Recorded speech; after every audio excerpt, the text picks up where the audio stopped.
Bismillahirrahmanirrahim. Assalamualaikum warahmatullahi wabarakatuh. Alhamdulillah. Nahmaduhu wa nasta'inuhu wa nastaghfiruh wa natubu ilaih wa na'udzu billahi min shururi anfusina wa sayyiati a'malina. May yahdihillahu fala mudilla lahu wa may yudlil fala hadiya lahu. Asyhadu an la ilaha illallah wahdahu la syarika lah wa asyhadu anna Muhammadan abduhu wa rasuluh sallallahu alaihi wasallam. Ya ayyuhalladzina amanu taqullaha haqqa tuqatih wa la tamutunna illa wa antum muslimun. Amma ba'd, fa inna asdaqal hadisi kitabullah wa khairal hadi hadi Muhammad sallallahu alaihi wasallam, wa syarrul umuri muhdatsatuha wa kullu muhdatsatin bid'ah wa kullu bid'atin dhalalah wa kullu dhalalatin finnar. Alhamdulillah, segala puji milik Allah semata.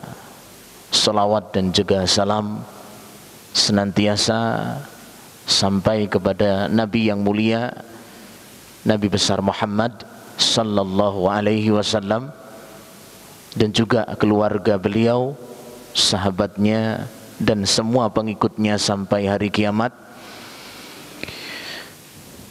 Alhamdulillah, kembali para penuntut ilmu sekalian, kita bisa bermajlis melaksanakan kajian rutin untuk setiap malamnya. Mudah-mudahan Allah berkahi kegiatan kita ini, dan mudah-mudahan Allah subhanahu wa ta'ala jaga kita semua. Para penuntut ilmu, semoga Allah merahmati kita semua.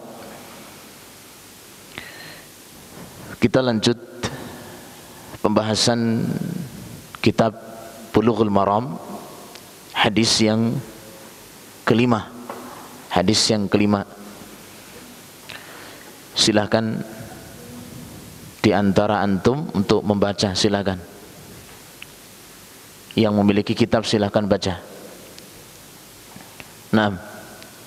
Antum. Iqra.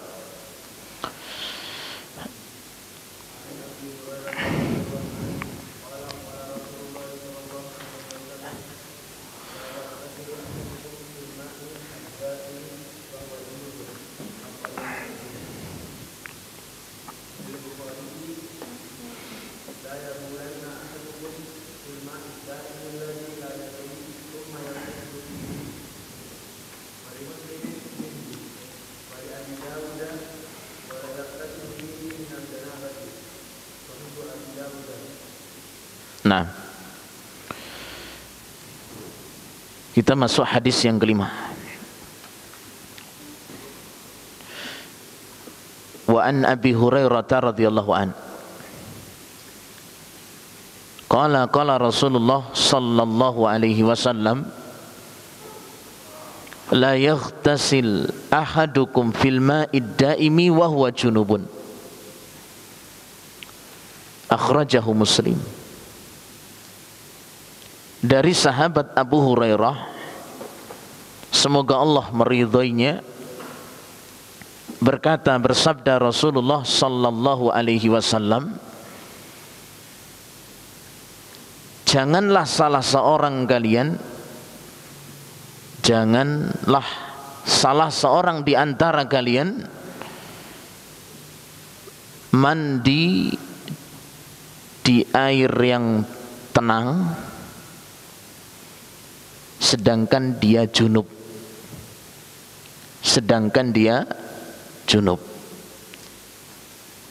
Dikeluarkan oleh Imam Muslim.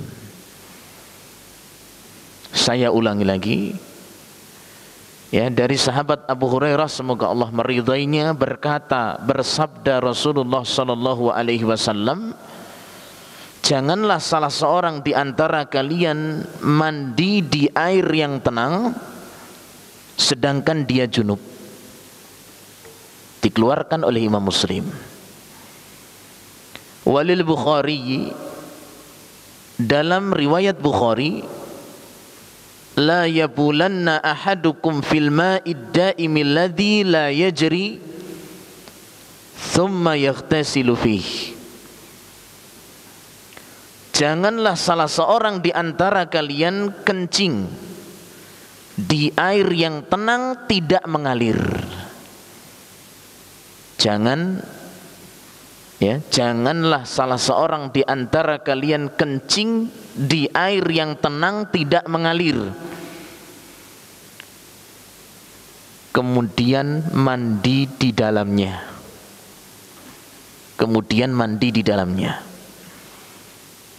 Ini riwayat Bukhari. Wali Muslimin, dan dalam riwayat Muslim, minhu, bukan fihi, tapi dengan minhu. Kalau fihi berarti dia berendam. Sebagian riwayat Imam Bukhari dilarang kencing kemudian berendam di air yang sudah dikencingi. Kalau dalam riwayat Muslim, minhu, janganlah salah seorang kalian itu kencing di air yang tenang tidak mengalir, kemudian mandi darinya.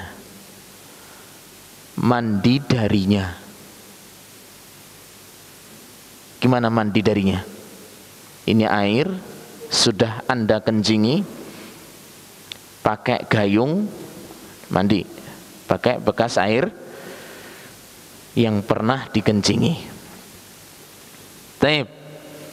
Wali Abi Dawud, dalam riwayat Abu Dawud, wala yaghtasilu fihi minal janabah, jangan seorang mandi di dalamnya untuk jinabah, untuk mandi junub. Jangan salah seorang mandi di dalamnya, yaitu di air tenang tadi, ya, untuk junub, untuk mandi junub. Taib. Penuntut ilmu sekalian, semoga Allah merahmati dan menjaga kita semua. Ini hadis yang kelima. Ya, hadis yang kelima di sini berkenaan dengan suatu larangan. Ya. Hadis ini dibawa oleh sahabat yang mulia Abu Hurairah, semoga Allah meridhai beliau. Ya, beliau menyampaikan di sini, dalam hadis di sini, pertama tentang masalah larangan ketika kencing. Yang kedua, larangan ketika mandi junub. Ini dua perkara. Perkara yang pertama apa? Larangan ketika kencing. Pernah kencing gak ini kamu? Sering ya? Kalau gak kencing masalah. Yang kedua, larangan ketika apa? Mandi junub. Ya. Ini pembahasan junub atau jinabah, insyaallah hampir semua sudah diterangkan. Ya. Junub di sini mungkin pertama karena mimpi. Ya. Mohon maaf, itu mimpi keluar mani. Itu namanya apa? Junub. Ya. Atau junub juga itu adalah dengan jima atau perhubungan badan. Itu masuk dalam kategori apa? Junub. Nah, dalam Islam orang yang terkena junub otomatis ada kewajiban sebelum sholatnya, yaitu apa? Mandi besar, mandi junub. Ya, nah, dan itu semua insya Allah mengalami. Kencing itu juga pasti dialami. Yang kedua apa? Junub itu sudah dimengerti namanya manusia, di antara manusia itu jelas akan mengalami dengan namanya junub. Dan Islam itu sempurna. Islam itu ajaran yang sempurna. Permasalahan yang seakan sepele, kencing. Urusan kencing aja apa? Diatur. Apalagi yang lebih dahsyat daripada apa? Kencing. Kencing aja diatur. Adabnya bagaimana? Ya, apa yang tidak boleh ketika kencing? Padahal kencing itu kan apa ya? Ya kayaknya sepele, kencing-kencing namanya kotor. Ya, kita buang kotoran. Tapi bersama itu Islam menjelaskan apa? Tentang masalah kencing, bagaimana adabnya. Itu menunjukkan apa? Kesempurnaan ajaran Islam. Islam itu agama yang sempurna. Perkara sepele aja diterangkan loh. Masa urusan yang besar-besar nggak diterangkan? Yang seakan-akan sepele seperti ini diterangkan. Bahkan orang yang meremehkan dalam urusan kencing saja ya, nggak menjaga percikan kencing. Pamer ketika kencing. Tahu pamer ketika kencing? Ini kencing saya ini, kalau sekali kencing 2 meter nih. Nggak boleh kayak gitu kok, dibanggakan ya. Atau pamer nggak menutup auratnya, ini bahaya. Bisa dosa besar seperti ini. Atau tidak menjaga kencingnya ya, tidak menjaga kencingnya, percikan kencing dia tidak jaga. Ini sebab azab kubur. Ya, jadi Islam memperhatikan bagaimana adab ketika buang hajat itu. Di antaranya kencing. Sempurnanya ajaran Islam. Ya, tidak bertutup ketika buang hajat, tidak menjaga dari percikan kencing, tidak cebok setelah buang hajat. Cebok tahu ya? Istinja, istijmar. Cebok harus, jangan nggak cebok. Ya, walaupun kalian sudahlah kayaknya celana ini nggak saya pakai lagi, biarin saya nggak cebok, tetap cebok tidak? Tetap cebok. Ini sudah tak pakai seminggu, kayaknya udah nggak bakal pakai lagi. Saya kencing, cebok, tetap cebok.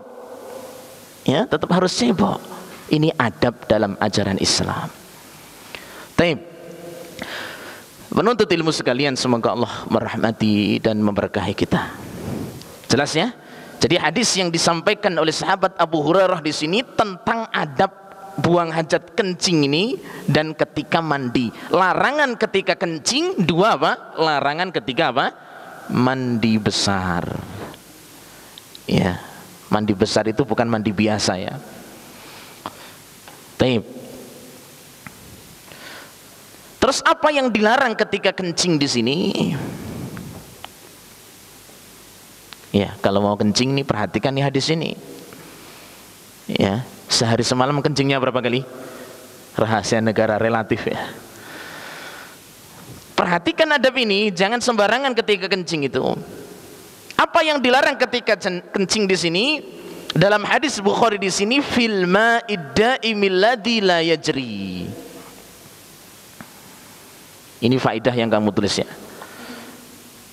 Larangan kencing di air yang tenang, tidak mengalir. Kencing di air tenang. Ini faedah. Hadis ini memberi faedah apa? Larangan kencing di air yang tenang, tidak mengalir. Tenang, tidak mengalir. Ada 1 ember air, kamu kencing, boleh nggak? Dikencingi itu air? Nggak boleh. Ya, mahalnya air, nggak boleh boros, nggak boleh dikencingi. Walaupun toh tidak najis dengan sebab itu ya, walaupun toh tidak terjadi najis. Karena kemarin sudah kita tetapkan dalam hadis Nabi SAW, ijma' para ulama bahwa air bisa najis. Kapan? Kapan air bisa najis? Kapan? Bercampur dengan benda najis, kemudian berubah satu dari 3 sifat. Apa? Nah, bau, rasa, atau warna. Bercampur benda najis, berubah salah satu itu. Itu ijma' para ulama, sepakat para ulama. Tapi ini jangan jadikan alasan di sini. Ini tetap dilarang ya. Ini misalkan nih 1 ember atau 1 bak air Anda kencingi, kencingnya sedikit. Mungkin 1 sendok lah. Kira-kira airnya masih menang apa menang kencingnya ini kira-kira? Menang kencingnya apa menang airnya ini? Menang airnya. Ya, kan nggak apa-apa Ustadz, yang penting nggak najis. Jangan, tetap larangan ini berlaku walaupun air tetap apa? Suci. Jangan Anda merusak kemurnian air. Jangan. Jelas ya? Walaupun toh belum najis. Ya. Misalkan Anda sudah tadi kencing, kemudian nekat lagi misalkan menggunakan lagi, ya sah. Karena airnya mungkin masih belum najis kan begitu. Tapi tindakan, kelakuan kalian dengan kencing di air yang tenang dilarang apa boleh? Dilarang. Gak boleh ya. Nah, walaupun airnya air sendiri, beli-beli sendiri, sumur-sumur sendiri, banyak musim hujan, jangan sembarangan kencing tadi. Kencing di air yang tenang. Berarti kalau kencing di air yang mengalir boleh nggak ini? Hah? Boleh. Kencing di air yang mengalir boleh. Kencing di sungai, kamu sambil apa itu? Kalau di sungai ngapain? Siapa yang rumahnya mepet sungai? Siapa ini? Oh, jangan ngaku-ngaku. Yang biasa main ke sungai dulu. Apa sekarang masih? Taib. Kalau misalkan ya main di sungai, namanya mungkin main di air sungai, biasanya juga kencing kan begitu. Itu air yang berganti, air yang mengalir silakan, tidak masalah. Tapi tidak boleh kencing di air yang tenang.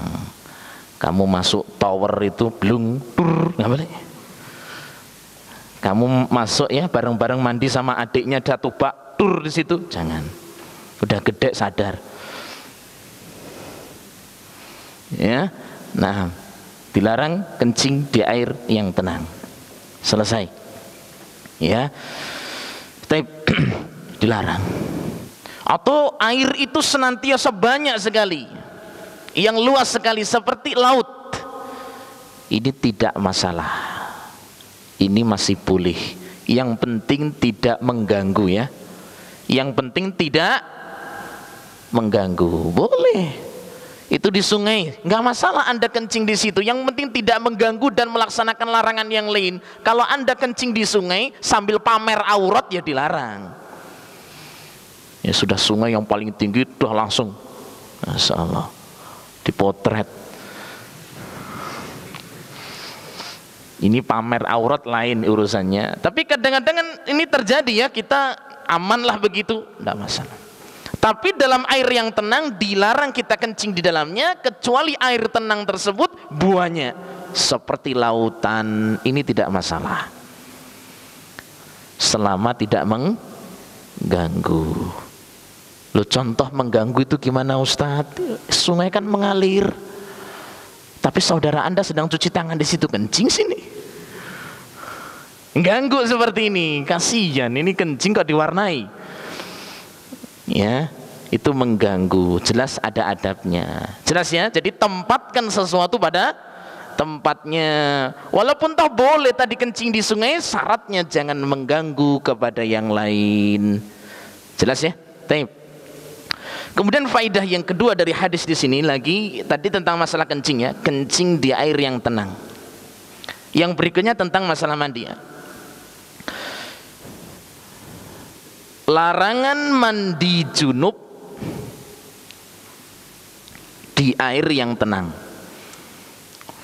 Larangan mandi junub di air yang tenang.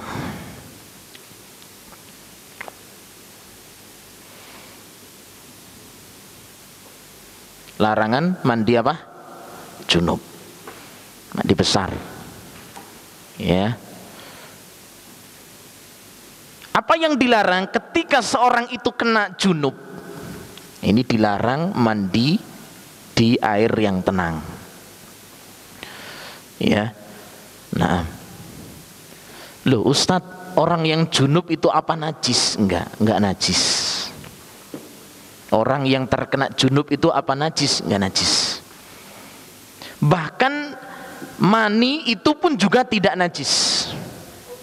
Orang yang junub fisiknya tidak najis, atau mungkin mani itu juga tidak najis. Ya, tapi tetap menjaga kebersihan begitu ya. Jelas. Santri jorok apa rajin nih santri? Rajin. Ya. Rajin. Kalimat ulama menyatakan ini tidak najis bukan berarti sembarangan dalam menempatkan. Jelas. Ya. Misalkan kotoran ayam, kenal sama ayam? Udah kenalan belum? Kenal ya sama ayam. Ayam hewan halal dimakan. Berarti kotorannya najis apa suci? Bener? Insya Allah. Udah pernah dicoba? Iya, kotoran ayam suci. Kotoran ayam adalah suci. Tidak ada dalil yang menyatakan najis. Sedangkan asal segala sesuatu suci. Jelas? Kotoran ayam suci apa najis? Suci. Enggak ada dalil asal segala sesuatu itu suci. Kotoran ayam, kotoran sapi, kotoran kambing, itu hewan yang halal dimakan. Kotorannya jadi apa? Suci. Loh Ustadz, lah kok suci berarti boleh dong dibawa kemana-mana? Ini lain urusannya. Ke masjid kok bawa kotoran kambing, ini lain. Ya, jelas ya. Jadi kalimat ini suci bukan berarti kita sembarangan dalam menempatkan. Sebagaimana tadi mani, misalkan itu dikatakan tidak najis, bukan sembarangan untuk kita ini tempatkan semau kita. Tetap kebersihan itu adalah apa? Apa kebersihan itu? Ya iman. Ya. Nah, taib. Penuntut ilmu sekalian, semoga Allah merahmati menjaga kita semua. Jadi mandi junub dilarang di air yang tenang. Ya, Anda tenggelamkan diri, Anda berendam, mandi junub di air yang tenang tadi, itu apa? Dilarang. Kalau bertanya begini, kalau misalkan saya mandi junub, ya alhamdulillah, ya saya punya bak besar, padahal kan tadi dilarang ya, dibenci. Ketika saya nekat mandi junub, sahkah mandi saya? Ya, orang mandi itu kan ada dua macam. Mandi junub itu ada dua macam. Pertama, mandi yang wajib, yang dikatakan sah.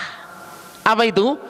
Mandi sekedar niat dan membasahi semua anggota tubuhnya. Itu namanya mandi yang wajib dihukumi sah. Niat. Yang kedua, air diratakan ke seluruh tubuhnya. Itu mandi yang sah. Ya. Mandi yang itu mustahab, yang sempurna. Mandi itu bukan sekedar niat, bukan sekedar membasahi dari tubuhnya di sini, tapi pakai tata cara yang sesuai dengan praktek mandinya Rasulullah Sallallahu Alaihi Wasallam. Anda bersihkan dulu bagian yang terkena, kemudian Anda cuci tangan, kemudian Anda berwudu. Setelah selesai wudu, Anda baru apa? Mandi dimulai dari sebelah kanan, kemudian baru sebelah kiri. Nah, itulah mandi yang sempurna. Nah, sekarang kalau misalkan Anda mandi besar, mandi junub ini, langsung Anda loncat ke sungai, salto. Taib. Niat dia sudah, niat dalam hatinya sudah, saya kena junub, saya akan mandi, sudah dalam hati sudah seperti itu. Kemudian mandi di sungai, sah enggak ini mandinya? Sah. Atau di sini ada bak besar di sini, air tenang di sini. Dia mandi besar. Dia masuk ke air itu. Sah enggak mandinya? Sah. Cuma bermasalah. Apa masalahnya? Di air yang tenang. Walaupun toh sah. Jangan yang penting sah ya. Kamu cari sah apa cari sah dan pahala? Cari sahnya saja apa cari sah dan pahala? Sah dan berpahala. Kalau cuma sah ya nggak dapat pahala, kasihan. Ya, cari keabsahan suatu ibadah dan mendapatkan apa? Pahala. Nah, misalkan kamu sedang siam, kamu berpuasa nih. Puasa tapi ngomongnya ngomong jorok. Puasa tapi kerjaannya mencela. Puasa kerjaannya bohong. Puasanya sah nggak? Hah? Puasamu sah enggak? Kamu puasa enggak makan enggak minum dari terbit fajar sampai tenggelamnya matahari, tapi kerjaannya adalah dusta, bohong, mencela. Puasanya sah enggak? Hah? Sah enggak? Sah. Puasanya apa? Sah. Cuma pahalanya yang bisa nol. Ya, udah puasa pagi sampai sore, sudah kurus tambah kerempeng lagi. Ya kasihan lah sudah begitu. Udah capek-capek ternyata cuma sah, nggak dapat pahala. Nah, jelas di sini ya. Nah, kemudian yang berikutnya, faedah dari hadis ini yang berikutnya. Tadi mandi di air yang tenang, dilarang mandi junub di air yang tenang.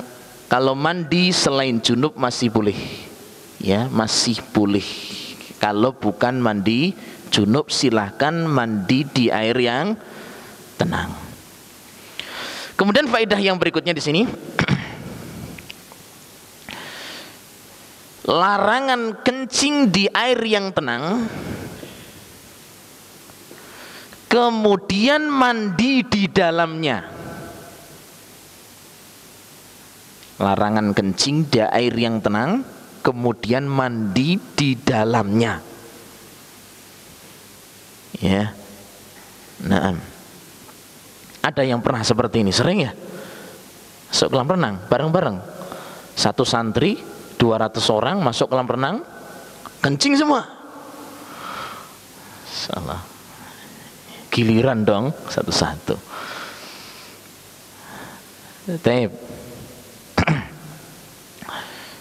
Ini larangan kencing di air yang tenang dan mandi di dalamnya. Maksudnya apa? Dia kencing di air tenang tadi sambil apa?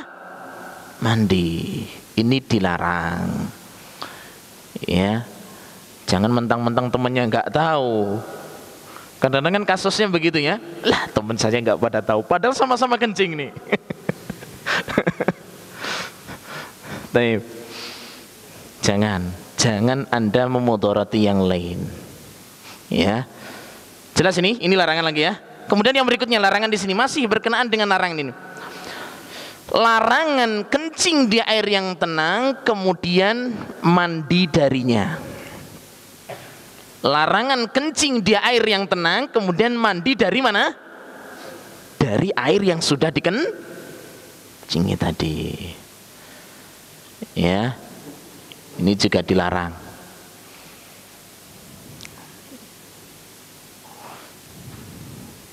Ya, kalau ada nggak orang seperti ini? Kayaknya agak menyimpang ini ya. Sudah tahu ini ada bak air, kencingi dulu baru Ini agak gimana ya? Agak gimana? Kehabisan pil apa gimana? Taib. Ya, taib. Tapi kalau namanya kenajisan air tetap melihat patokan tadi. Jelas ya? Ya, sehingga kalau ini masih dihukumi suci ya hukum mandinya sah, hukum wudhunya sah. Cuma aneh yang jadi terlarang di sini apa? Sudah sengaja kencing, mandi apa ini? Gayung. Udah kencing selesai, ini nih biar anget lah mungkin airnya. Aneh ya, ini dilarang. Keanehan seperti ini dilarang. Islam itu tidak seperti itu ya. Orang yang sia-sia, orang yang berbuat sia-sia, ini dilarang. Islam itu bukan agama yang sia-sia. Ya, hati-hati kalau menjumpai makhluk seperti ini. Baik. Wallahu a'lam bishawab. Jelas ini rangkuman faedah ini sudah? Ya. Nah, ini bukan permasalahannya berkenaan dengan langsung kita hukumi najis. Ingat ya, bukan permasalahannya ketika mungkin kena air, kena kencing itu langsung dihukumi najis. Tidak, perkara air dihukumi najis itu sudah ada ketentuan, tapi larangan tindakan-tindakan inilah yang dilarang. Jelas ya? Nah, kalau air, masalah ini air sudah jadi najis, itu sudah ada aturan tersendiri. Ya. Kemudian yang berikutnya, yang terakhir saya sampaikan untuk hadis ini, ya, Islam, faedah yang terakhir, Islam itu adalah agama kebersihan. Agama yang mengajak kepada kebersihan, agama yang mengajak kepada kebaikan, bukan kezaliman. Itu kesimpulan dari hadis ini. Islam agama bersih. Islam agama adil, tidak menzalimi, tidak mengganggu. Itulah ciri khas dari ajaran Islam. Ya, kita yang ngaku sebagai umat Islam, umatnya Nabi Muhammad, punya ciri khas bersih, bukan orang yang jorok. Ya, biasanya yang jorok itu kalau santri biasanya jorok nggak ya? Ya, makanya kalau ada tamu lihat kepada WC-nya lah, WC-nya masya Allah ya, lumutnya, warnanya macam-macam, merah, kuning, hijau, di langit yang biru. Bersihkan, usahakan bersihkan. Ada jadwal piketnya enggak? Ada. Ya usahakan bersih.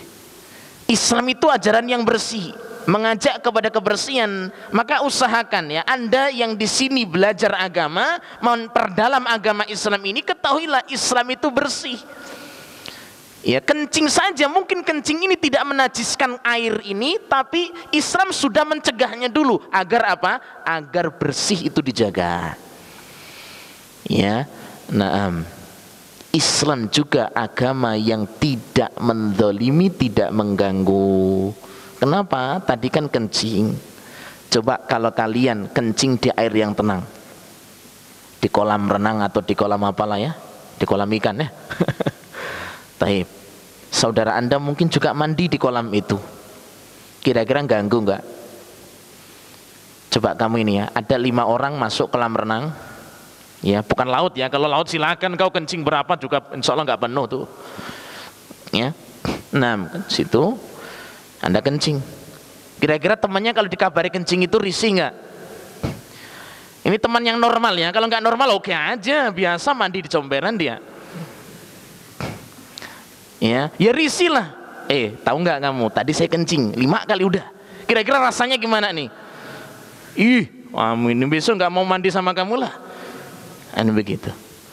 Ya, jadi Islam itu melarang kita ini untuk mengganggu kepada saudaranya. Apa saja yang membuat saudaranya itu terganggu, tinggalkan. Makanya dalam hadis Nabi SAW, Nabi menyatakan, al-muslimu man salimal muslimuna min lisanihi wa yadihi. Seorang muslim yang baik, yang muslim lainnya selamat dari gangguan lisan dan tangan. Apa tadi hadisnya? Seorang muslim yang baik, apa itu? Yang mana muslim lainnya selamat dari gangguan lisan dan tangannya.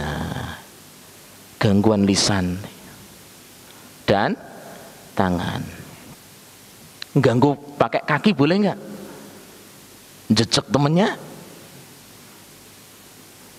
tendang temannya boleh enggak? Itu hadisnya yang dilarang itu mengganggu dengan lisan dan tangan, pakai kaki boleh nggak? Boleh nggak? Lah mana dalilnya pakai ganggu pakai kaki dan apalagi pakai kaki? Nabi menyebutkan di sini seringnya orang mengganggu temannya, saudaranya itu apa seringnya itu? Lisan. Ringan sekali kalau ganggu dengan lisan, ya kan? Yang kedua apa? Tangan, usil, jail, ambil ini, ambil itu, cemot sini, ciwit sini, teot sini, kaplok, gampar kamu kan gitu.